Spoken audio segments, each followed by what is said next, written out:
What's the time? Talk loud.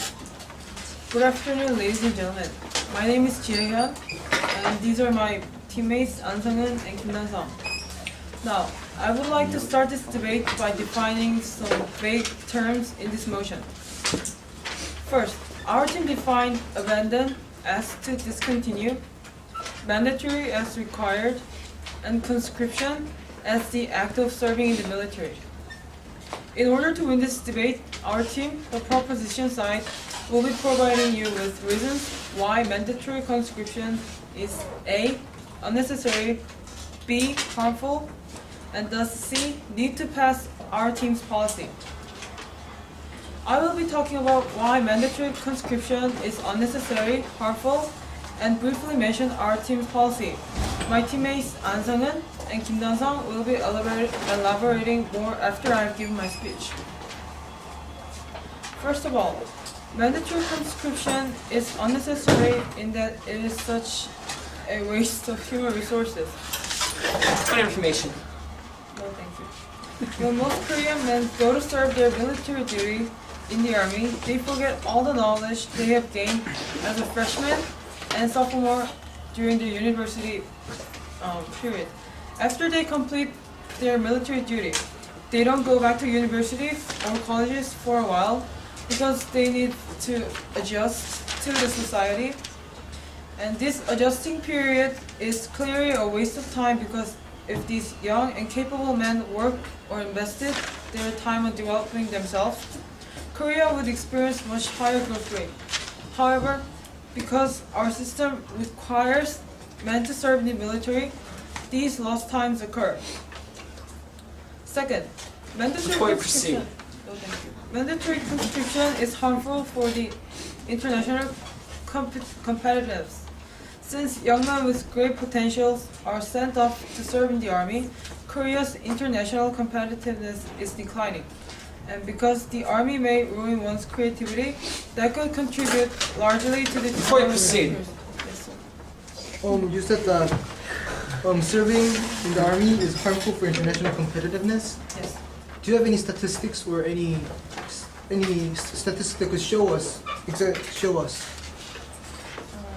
in contrast to other nations that do not have conscription? It's coming up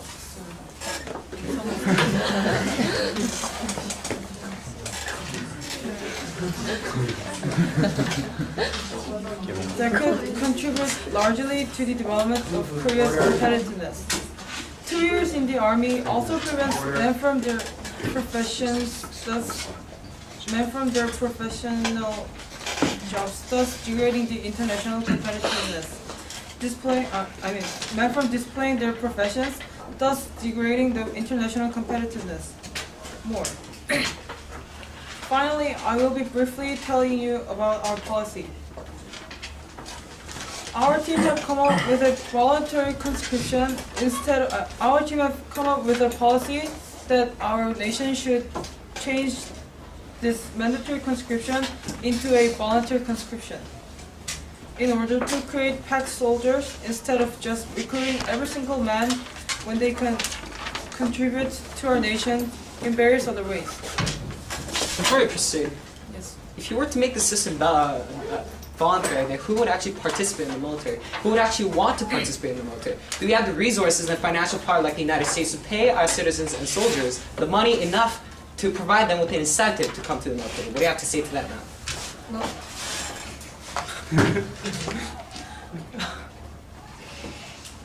Well, 저는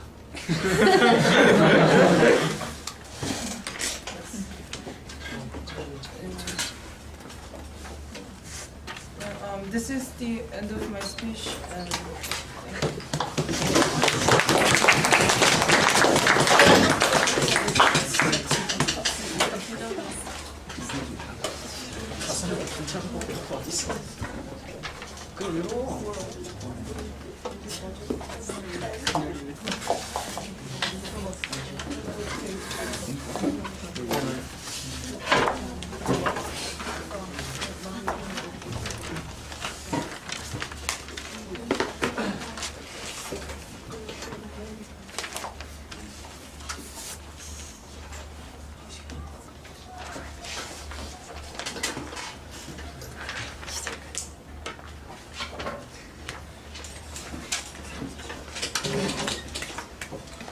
Ki-Sung is the first speaker for the opposition side. Let's give her a hand.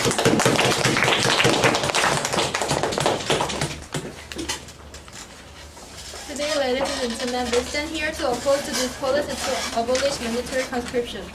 Our burden is to prove that this policy has more harms than benefits. When proposing that this current South Korea should abolish the military conscription, we should consider 2 points. First, obviously Korea is under the war, and second, this policy is impractical and counterproductive. Before hastily abolish military conscription, we should first understand South Korea's specific situation. We are the only divided country, and we are still in the war. The current situation is just the long-term truth.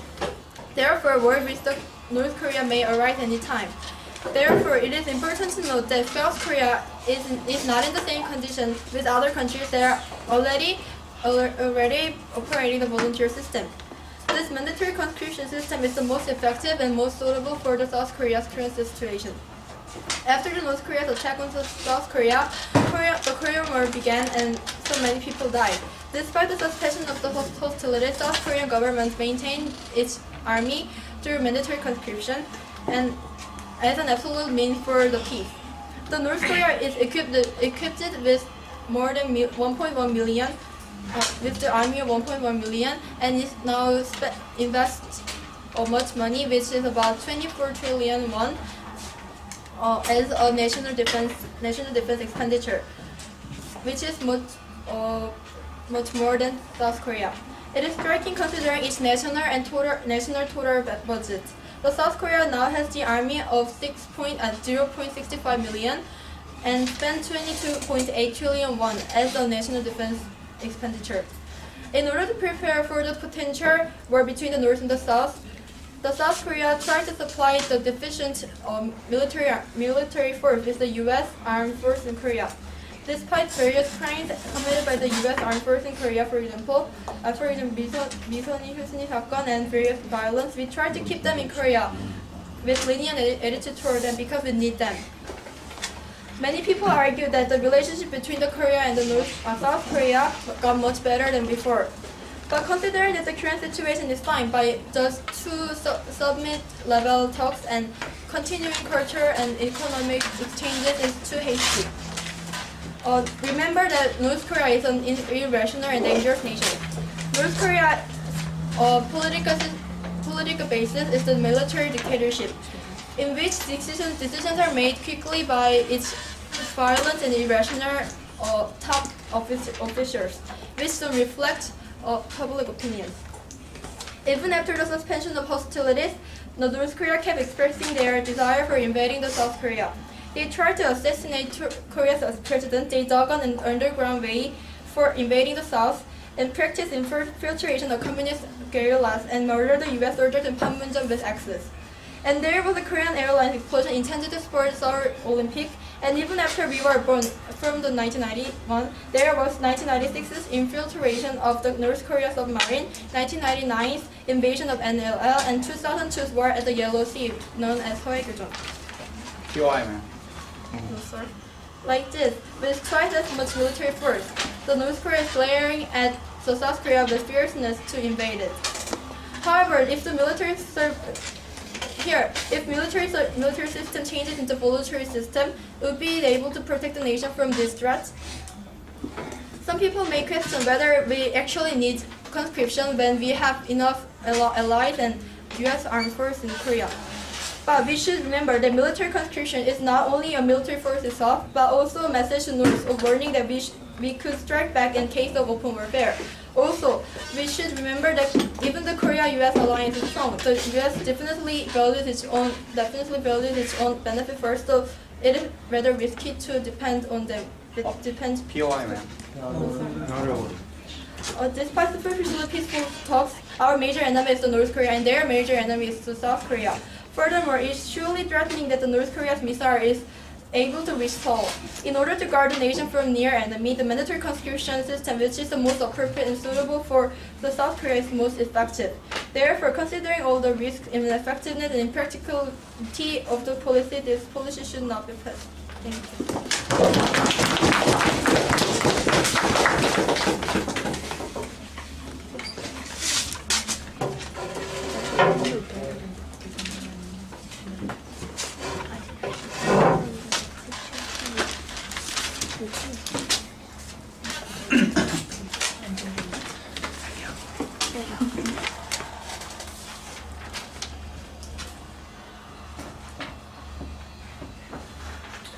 Sung-Hoon is going to be delivering the second speech for the proposition side. Let's welcome him.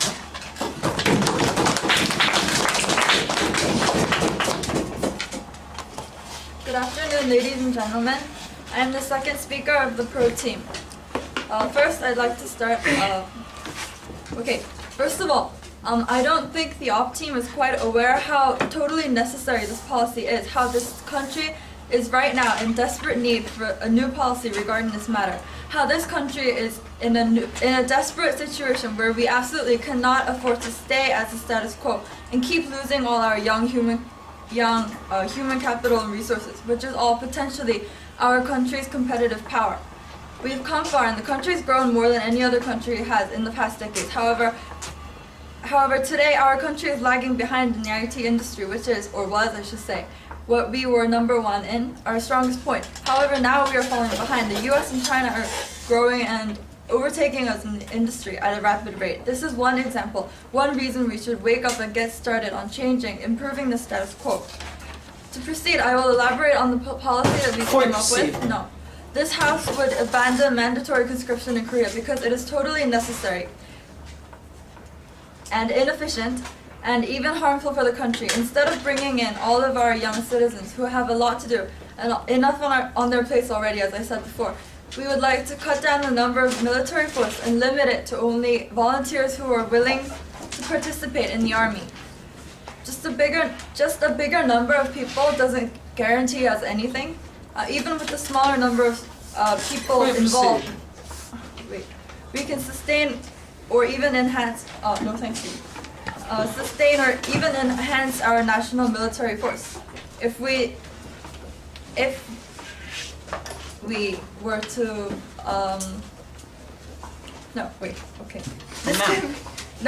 this can be done by upgrading the facilities and technologies involved.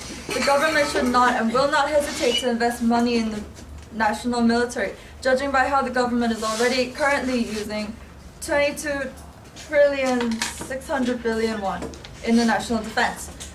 Now, where will the money for the new technology and facilities come from? Well, currently 66.7% of the 22 trillion won is being used on the soldiers themselves. It is not cheap to accommodate the 1,200,000 soldiers that the government is doing right now. Therefore, if we were to cut down the number of our military force, we would save that 60% of 22 trillion that we are spending right now. This money could be spent on something else. The enhancement of the facilities, various devices, and also hire more expertise training and more pay for the volunteers. Also, we will provide various forms of incentives. Those who volunteer to enroll themselves in the army will be paid much more than the soldiers are getting paid now in the status quo.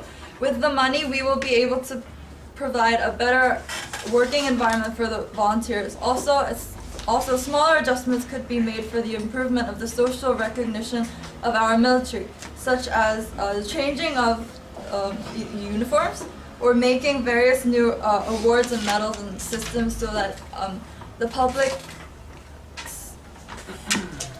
will recognize the soldiers in a better way. Ladies and gentlemen, I urge you to support this motion. Thank you very much.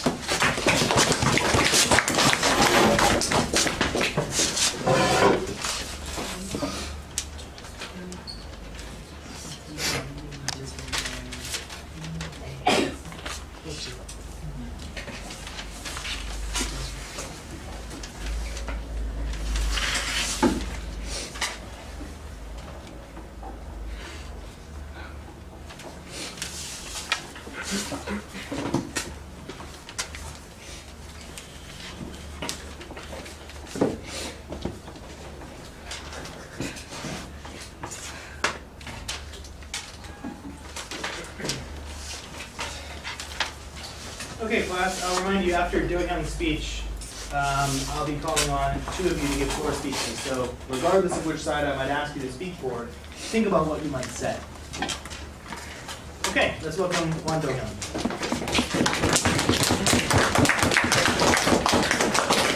Ladies and gentlemen, the crux of the proposition's case was that military conscription is unnecessary, and therefore, in turn, their policy is necessary. But ladies and gentlemen, does the proposition not realize that military conscription, the defending our nation, is a matter of national security?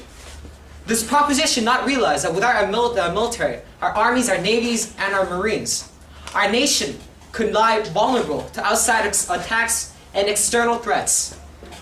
Even if our country is not at threat of war in the status quo, which is, by the way, actually we would have to cave into international pressures because of the fact that we lack military power, because of the fact that we will not be able to defend ourselves in the case of military attack. And ladies and gentlemen, in today's debate, our first speaker has already told you that we face a very grave threat from the military power of the North, a military power which is superior to our own. And ladies and gentlemen, this is a threat that we must seek to counter. Now, rebutting the proposition's case, I'm going to tell you three things. First of all, I'm going to tell you that upgrading the military systems will cost money that we don't have available in the status quo. Secondly, I'm going to tell you that defending our nation is a matter of national security.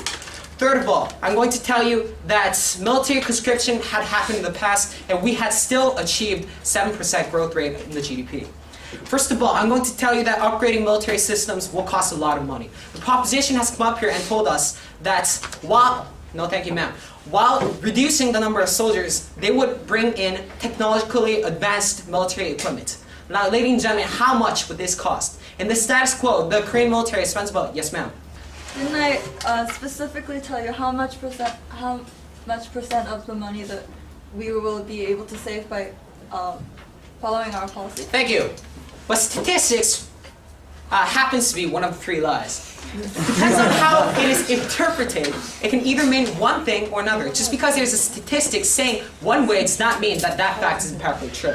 Now, ladies and gentlemen, in Korea, the status quo spends about 1% of its GDP on the military. Now, the United States, which, even though it has a smaller military than our own, has quality instead of quantity. Its technological superiority is greater than any other nation. Now, but it spends about 10%, even though it says otherwise, on its military. Now, doesn't this show that spending a lot on technology while advancing your military in terms of technology, that costs huge amounts of money, a burden that our taxpayers cannot pay?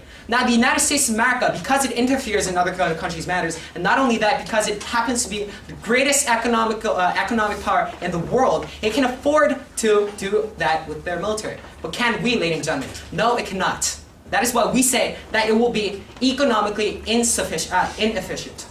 Now, secondly, we're going to tell you that it is a matter of national security. Because of the fact that defending our nation is such an important priority, and that GDP growth, no matter how big, is secondary to this problem, we must not end military conscription. Now, if we do end military conscription, ladies and gentlemen, who will actually go? Where is that incentive? Can we pay the army large salaries like they do in the United States? No, they cannot, ladies and gentlemen, because there is no incentive for people to go to the military. Now, no thank you, ma'am.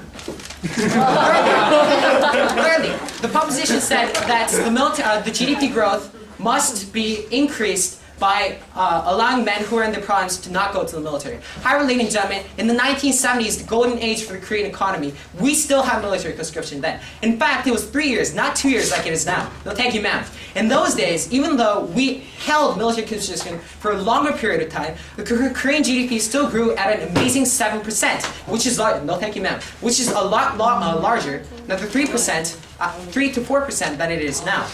Now, moving on to a constructive case, we say that the proposition's policy is counterproductive.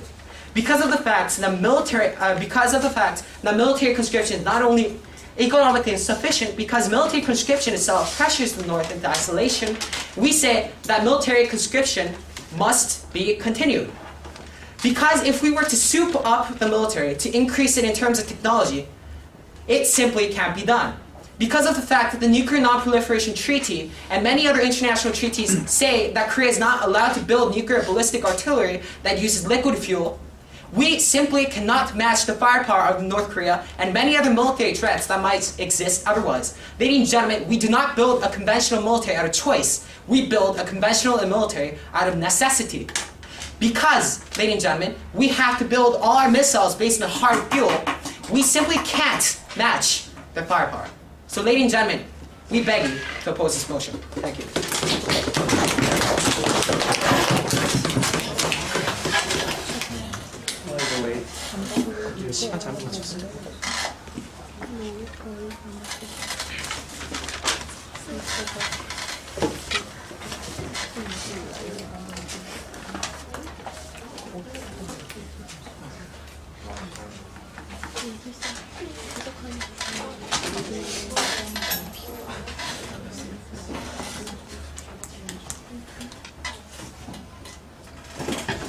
Four. Okay, someone's given one recently? Don't think so. Someone, have you given one recently? You guys can pick which side. Opposition. Sungman speaking in favor of abandoning military conscription. Okay.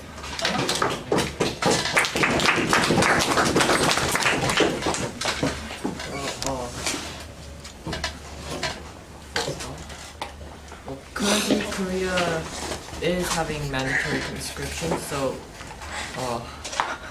young people have to, young men have to waste 2 years of their lives just training for military, and I think this would be a huge economic loss, and personally I do not think that the military threat of the North is as grave as the offside is saying, because I have heard that our military power currently exceeds that of the North, and we also have support from the US as well. So I think abandoning mandatory conscription is a reasonable policy.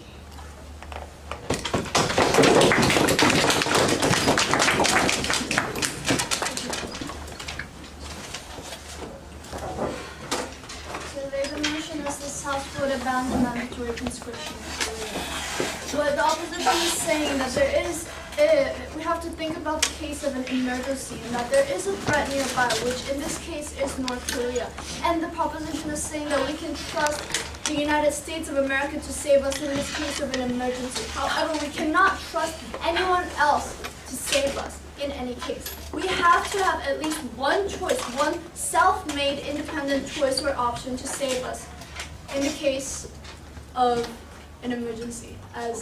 As in the status quo, North Korea has nuclear weapons, has other military weapons and options that we do not have in the current status quo. We must try our best to rescue us from the situation in which we have no independent option and save ourselves. And that is why I oppose this motion. Thank you.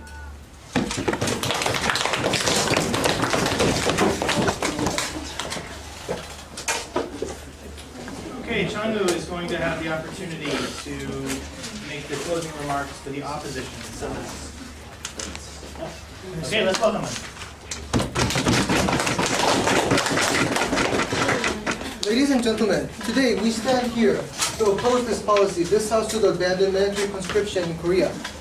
True, the opposition side has come up with some arguments, but they are not acknowledging the situation that our nation, South Korea, is in.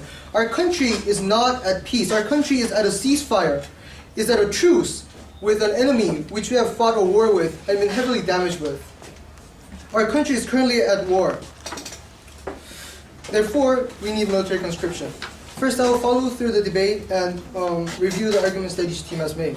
First, Jia has come up and said that we should abandon mandatory conscription because conscription is unnecessary and harmful. However, she said it was a waste of human resources and that they are harmful for international competitiveness. However, when there was a point of information from the pro side, she said the statistic would be stated later in Sung's speech. However, those statistics were mentioned in her speech. No, thank you, sir. And they never came out.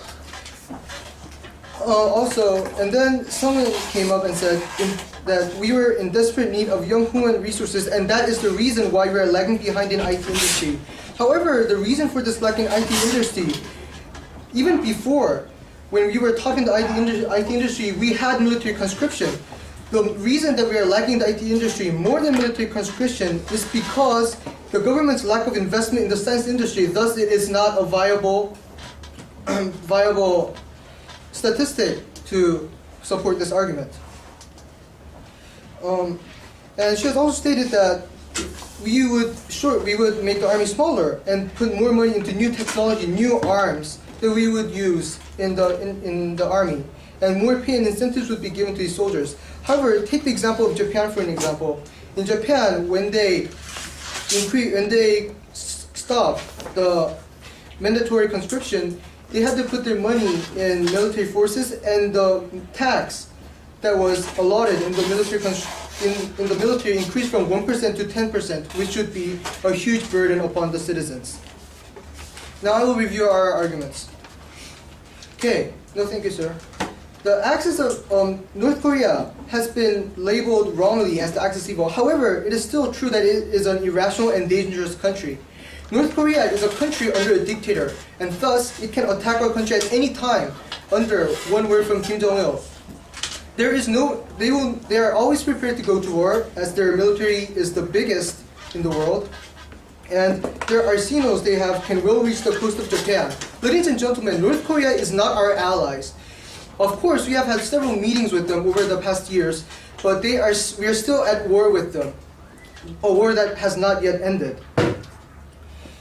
They can easily reach Seoul when it has half a population, and military conscription is our way of letting them know that we could strike back in case of open warfare. Second, the abandoning of military conscription and using the money on quality military would increase burden on taxpayers, as I mentioned earlier. It would increase the 1% burden to 10%, according to Jumang Yobo. Also, South Korea, even if it put much money in the military market, cannot make a sophisticated missile that matches those of North Korea, because we cannot use liquid fuel in our missiles. So even if we put a huge amount of money in our military, we could never make it effective, we would never make it as powerful as those of other countries. Ladies and gentlemen, let us not be ignorant of the fact that our country is at war. Of course, development is important, but without the power to save our country, there's no use for the development. Thank you.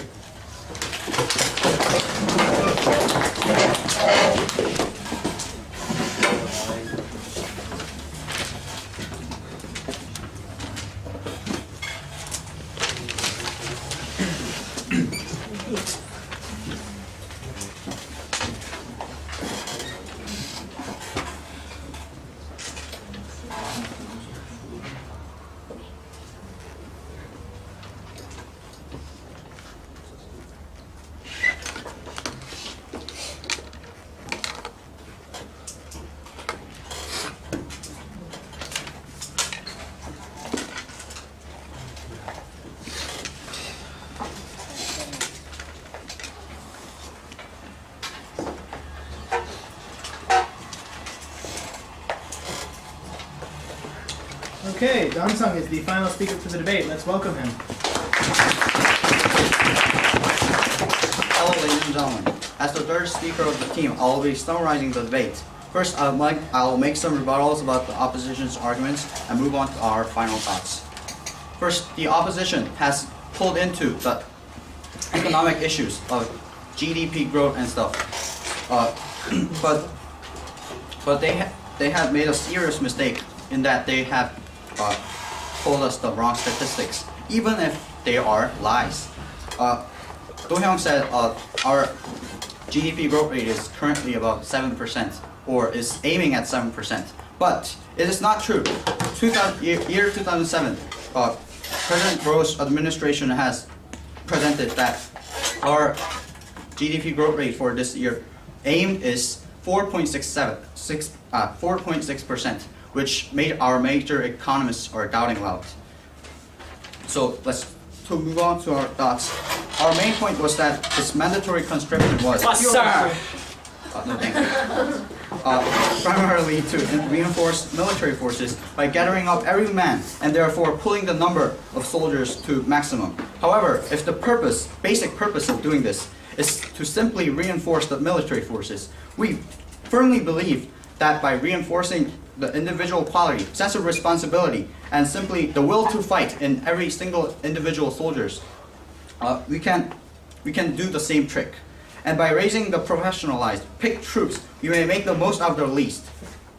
By spending money wasted on curbing reluctant people who aren't willing to fight, which is about 14 trillion and $600,000.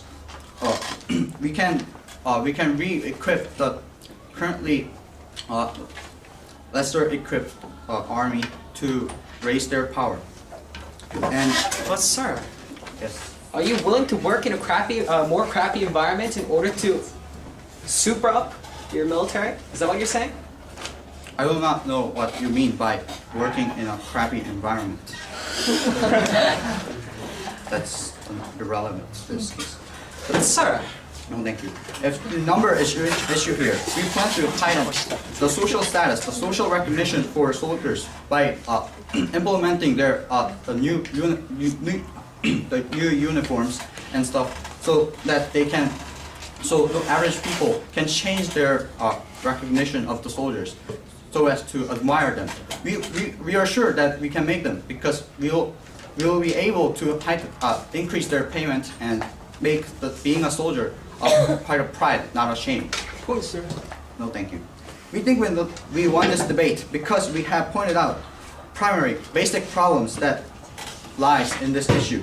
And by proposing this realistic, economically efficient, and affordable policy based on statistics, even if they're lies, from Ministry of National Defense, we are firmly sure about making this military forces stable, and also not posing this mandatory conscription.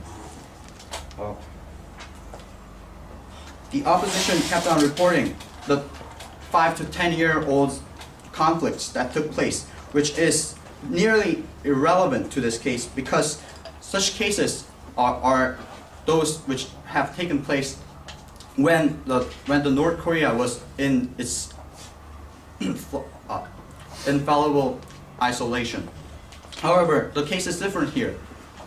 Even if those meetings may not have been important, but they have met, they did meet.